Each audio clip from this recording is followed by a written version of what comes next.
Good afternoon and welcome back to another episode of The Longing. Today we're going to be continuing to read Aesop's Fables, so let's just crack on, shall we?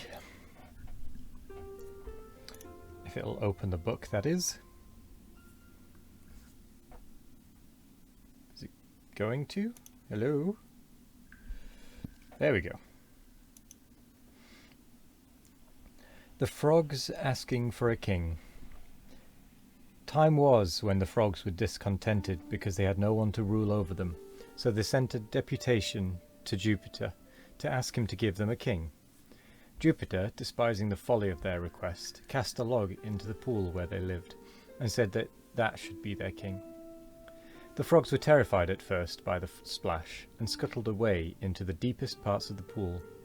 But by and by, when they saw that the log remained motionless, one by one they ventured to the surface again, and before long, growing bolder, they began to feel such contempt for it that they even took to sitting upon it. Thinking that a king of that sort was an insult to their dignity, they sent to Jupiter a second time, and begged him to take away the sluggish king he had given them, and to give them another and a better one. Jupiter, annoyed at being pestered in this way, sent a stork to rule over them, who no sooner arrived among them than he began to catch and eat the frogs as fast as he could.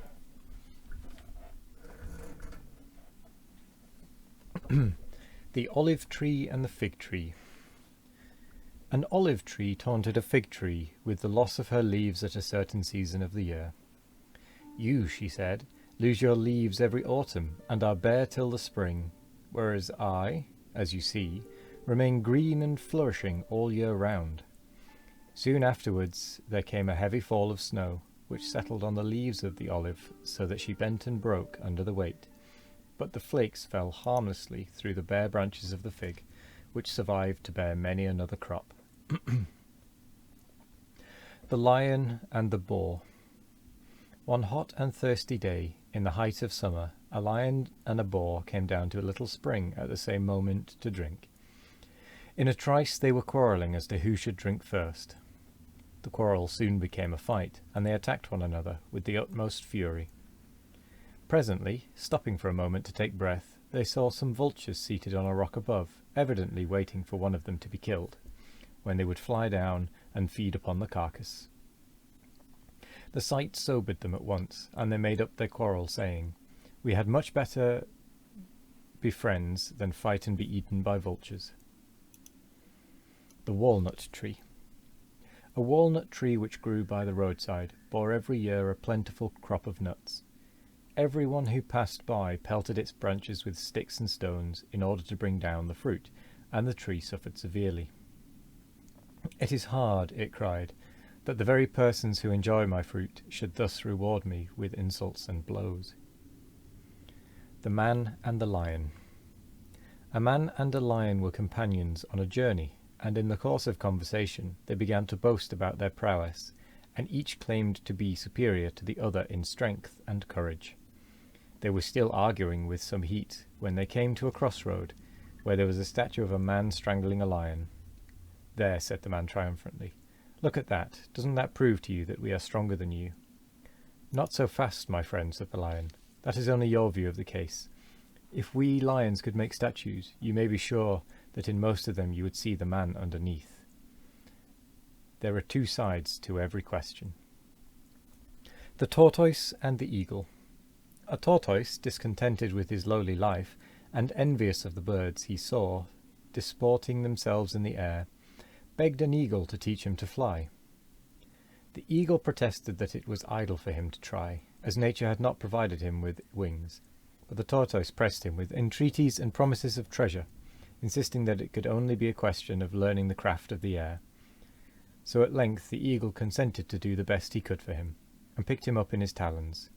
Soaring with him to a great height in the sky, he then let him go, and watched, and the wretched tortoise fell headlong and was dashed into pieces on a rock.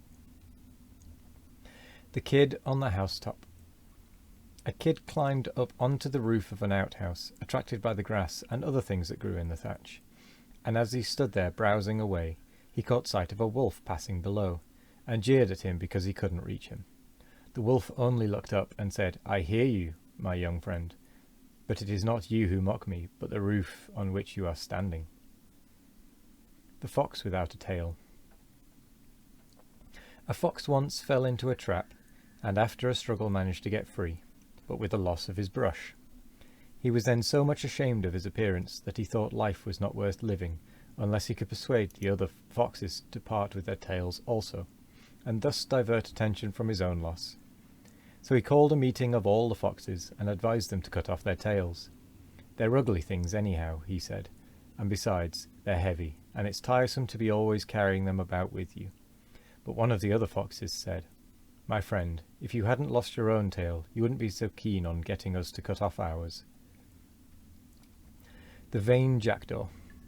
Jupiter announced that he intended to appoint a king over the birds, and named a day on which they were to appear before his throne, when he would select the most beautiful of them all to be their ruler. Wishing to look their best on the occasion, they repaired to the banks of a stream, where they busied themselves in washing and preening their feathers. The jackdaw was there among the rest, and realized that, with his ugly plumage, he would have no chance of being chosen as he was. So he waited till they were all gone, and then picked up the most gaudy of the feathers they had dropped, and fastened them about his own body, with the result that he looked gayer than any of them.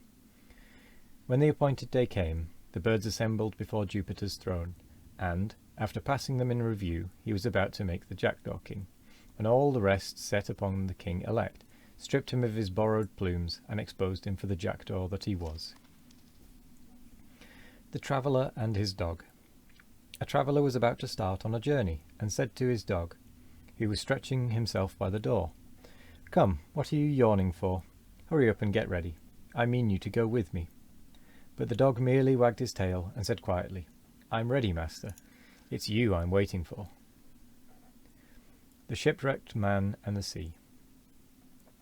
A shipwrecked man cast upon the beach fell asleep after his struggle with the waves. When he woke up, he bitterly reproached the sea for its treachery in enticing men with its smooth and smiling surface, and then, when they were well embarked, turning in fury upon them and sending both ship and sailors to destruction.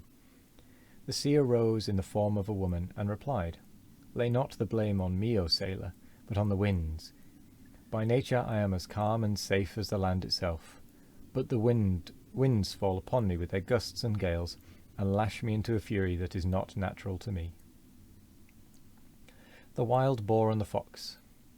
A wild boar was engaged in whetting his tusks upon the trunk of a tree in the forest, when a fox came by, and, seeing what he was at, said to him, "Why are you doing that, pray? The huntsmen are not out today, and there are no other dangers at hand that I can see." "True, my friend," replied the boar, "but the instant my life is in danger, I shall need to use my tusks. There'll be no time to sharpen them then." Mercury and the Sculptor. Mercury was very anxious to know in what estimation he was held by mankind, so he disguised himself as a man and walked into a sculptor's studio, where there were a number of statues finished and ready for sale.